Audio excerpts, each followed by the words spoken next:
بسم الله الرحمن الرحيم.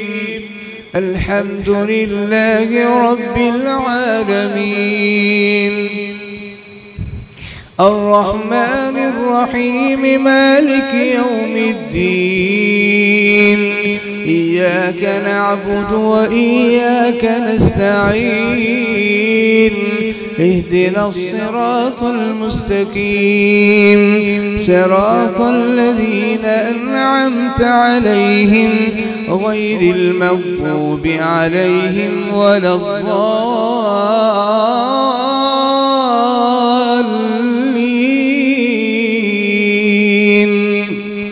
آمين. بسم الله الرحمن الرحيم. طه ما أنزلنا عليك القرآن لتشقى إلا تذكرة لمن يخشى، تنزيلا ممن خلق الأرض والسماوات العلى. الرحمن على العرش استوى، له ما في السماوات وما في الأرض وما بينهما وما تحت الثرى. وإن تجهر بالقول فإنه يعلم السر وأخفى.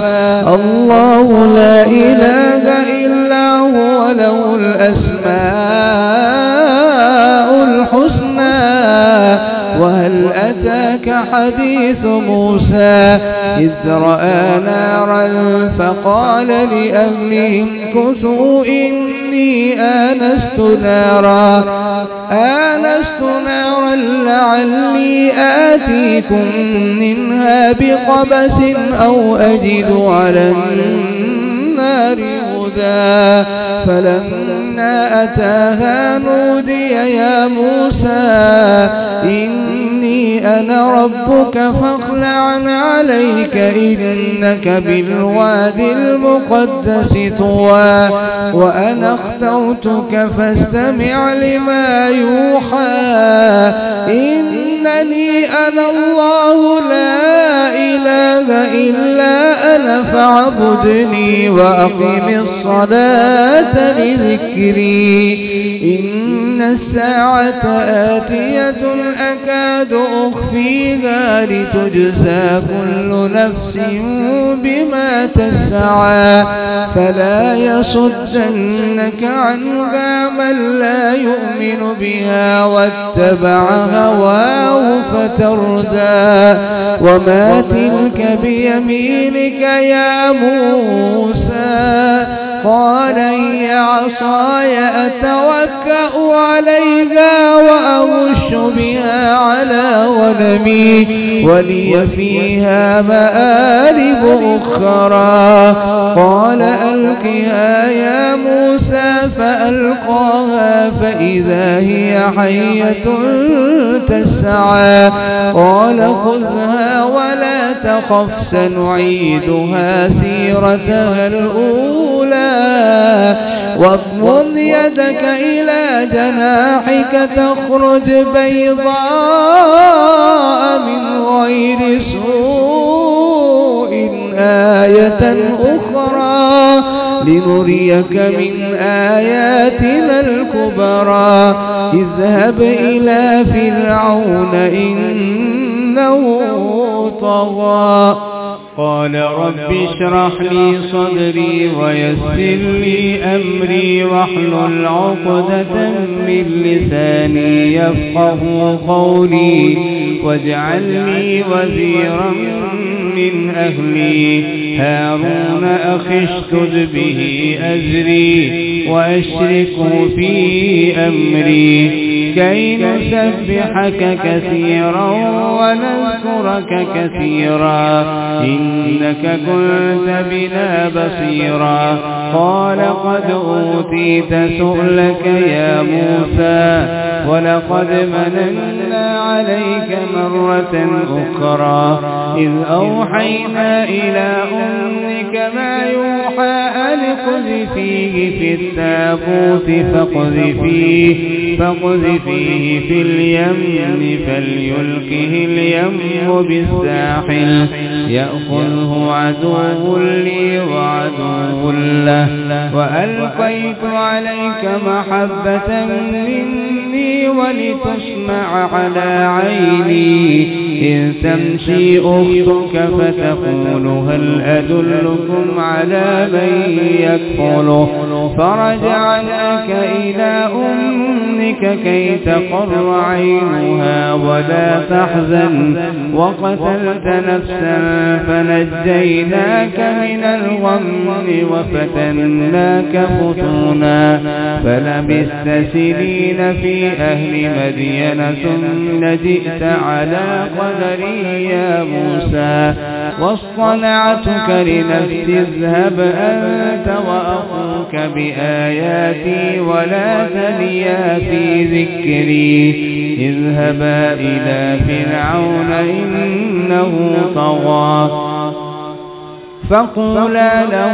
قولا لينا لعله يتذكر أو يخشى قالا ربنا إننا نخاف أن يفرط علينا أو أن يطغى قال لا تخافا إنني معكما أسمع وأرى فأتياه فقولا إنا رسولا ربك فأرسل معنا بني إسرائيل ولا تعذبهم قد جئناك بآية من ربك والسلام على من اتبع الهدى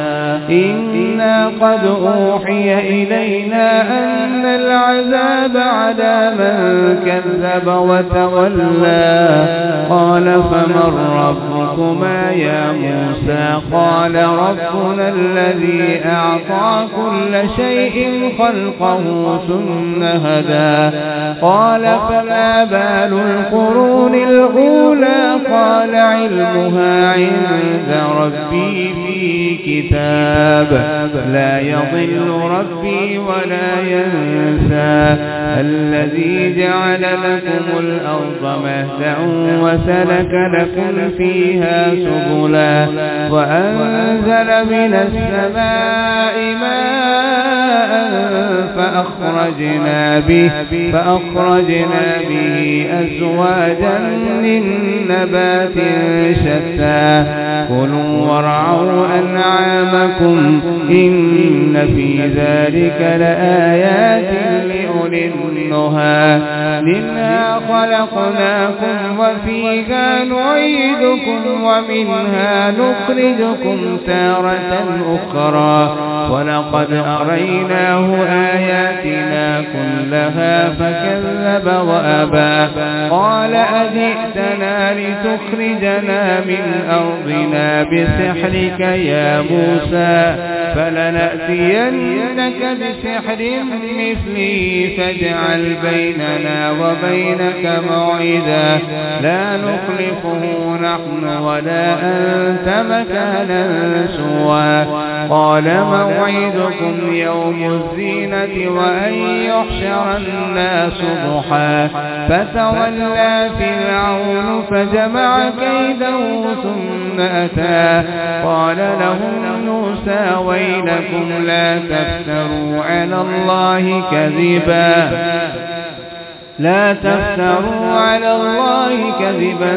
فيسحتكم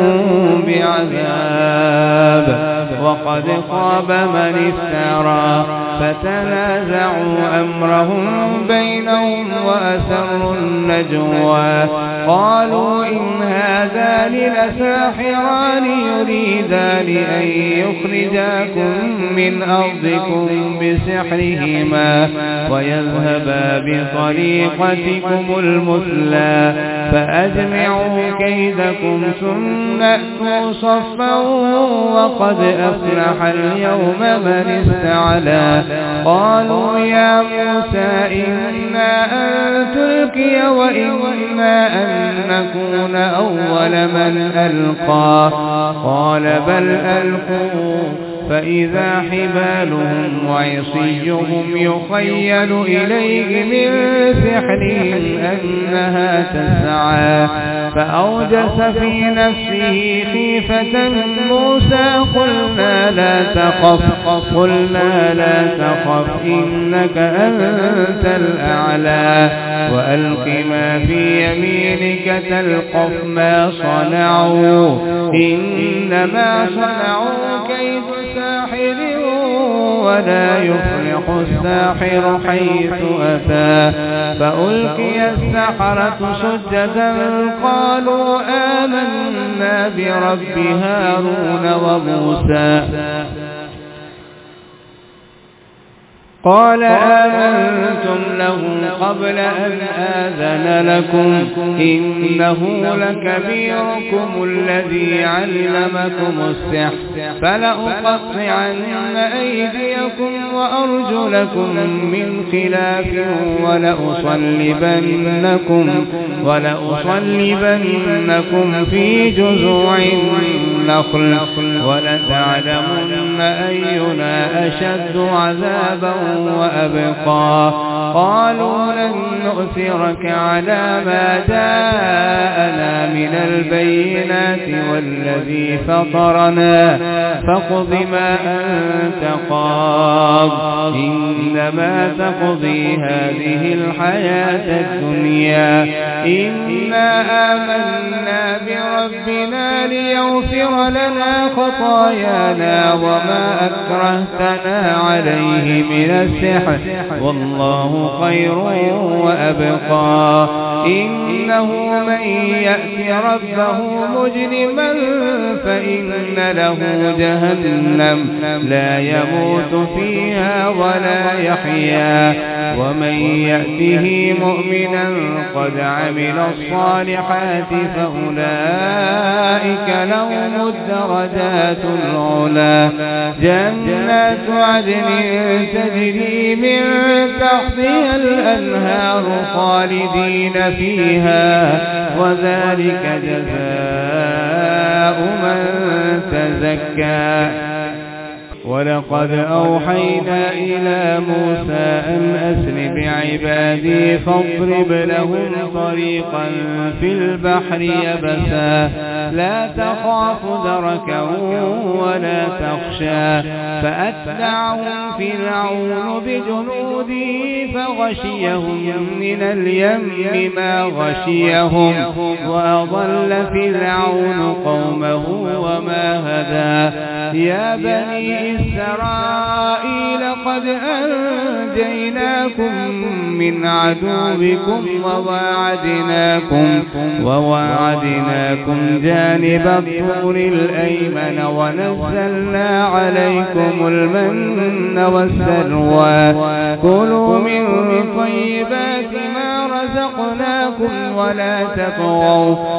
تطغوا فيه فيحل عليكم غضبي ومن يحلل عليه غضبي فقد هوى وإني لغفار لمن تاب وآمن وعمل صالحا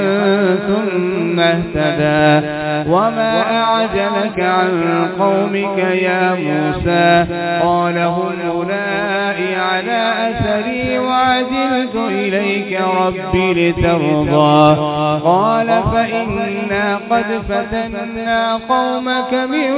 بعدك وأضلهم السامري فرجع موسى إلى قومه غضبان أسفا قال يا قوم ألم يعدكم ربكم وعدا حسنا أفطال عليكم العهد أم أردتم أن يحل عليكم غضب من ربكم فأخلفتم موعدي قالوا ما أخلفنا موعدك بملكنا ولكننا حملنا أوزارا من زينة القوم فقذفناها فكذلك ألقى السامري فأخرج لهم عجلا جسدا له خوار فقالوا هذا إلهكم وإله موسى فنسي أفلا يرون ألا يرجع إليهم قولا ولا يملك لهم ضرا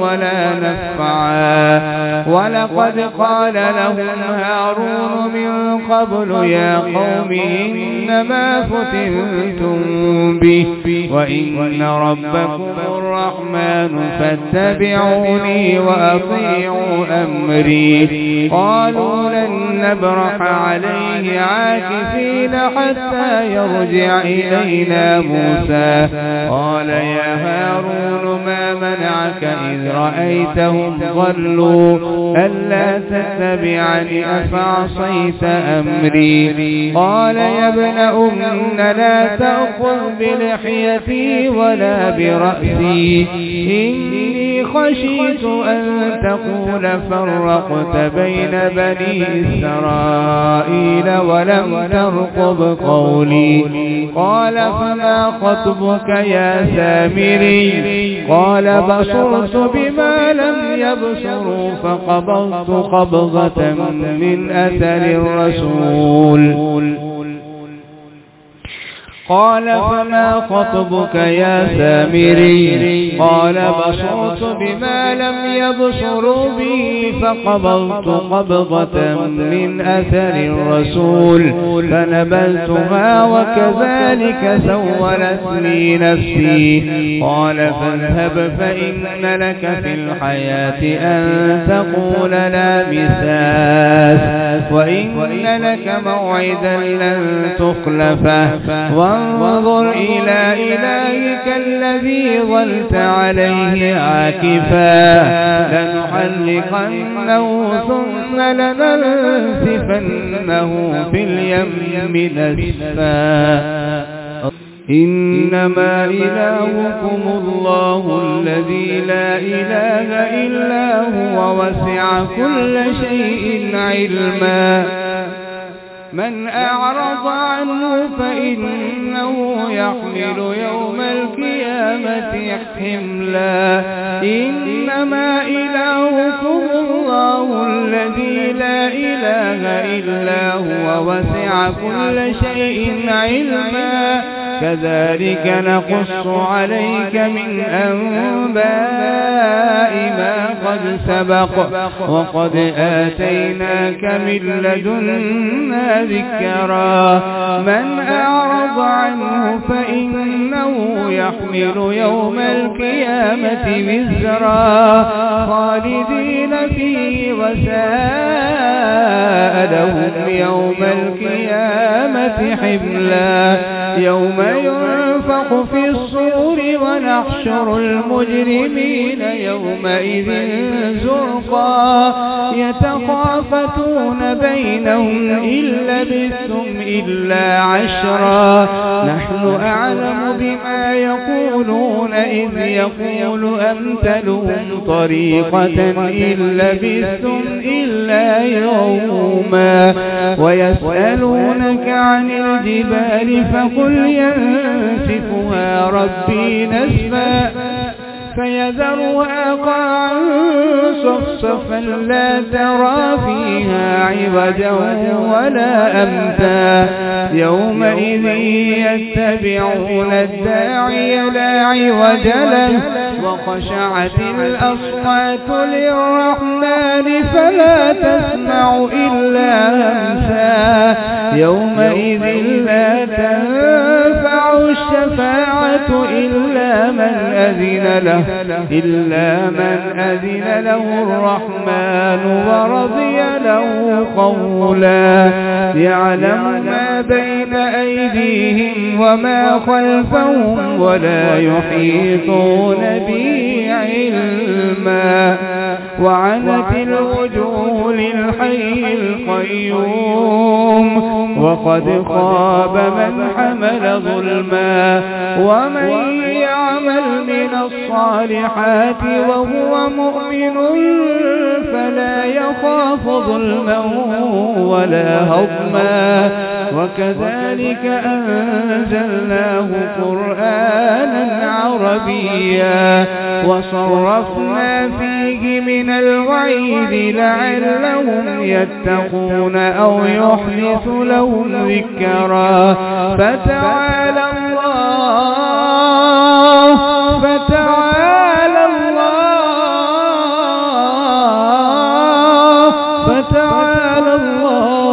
الملك الحق ولا تعجل بالقرآن من قبل أن يقضى إليك وحيه وقل رب زدني علما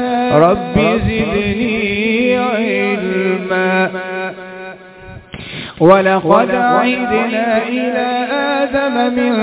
قبل فنسي ولم نجد له عزما وإذ قلنا للملائكة اسجدوا لآدم فسجدوا إلا إبليس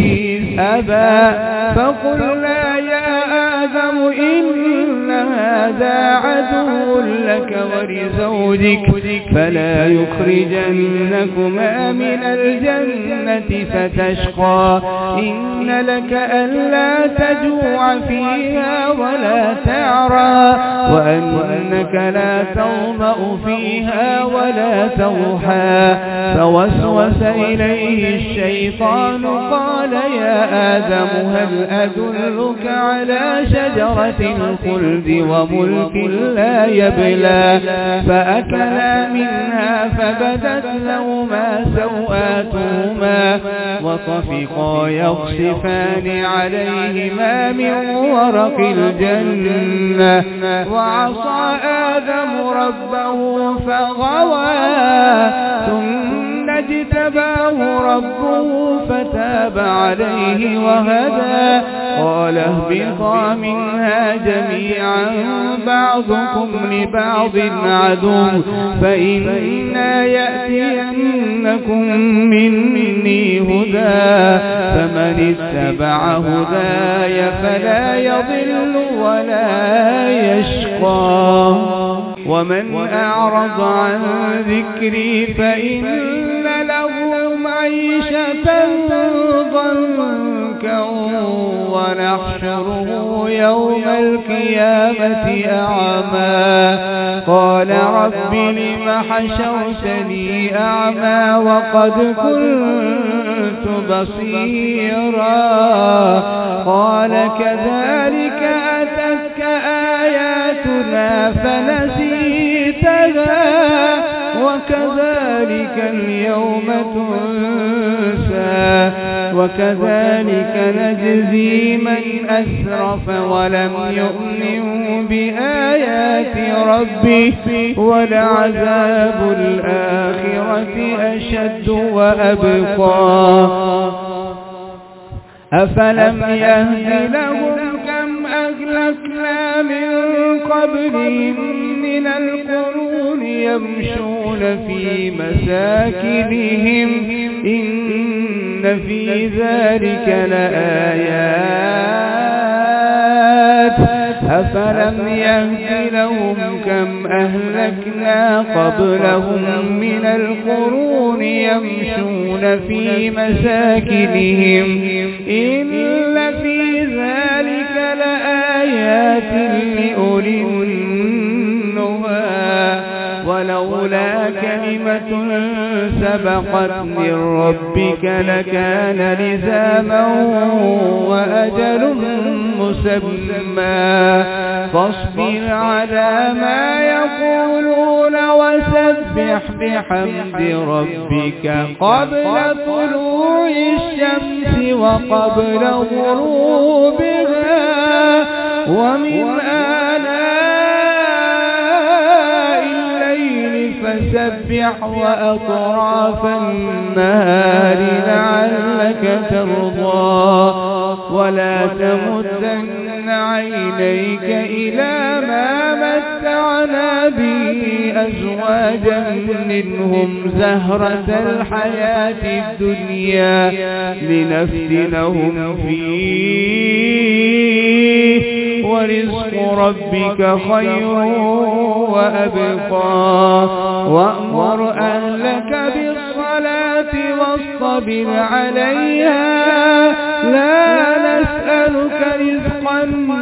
نحن نرزقك والعاقبة للتقوى وقالوا لولا يأتينا بآية من ربه أولم تأتهم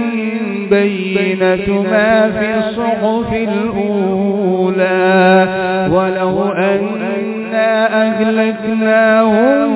بعذاب من قبله لقالوا ربنا لولا أرسلت إلينا رسولا فنتبع آياتك من قبل أن نذل ونخزى قل كل متربص فتربصوا فستعلمون من أصحاب الصراط السوي ومن اهتدى.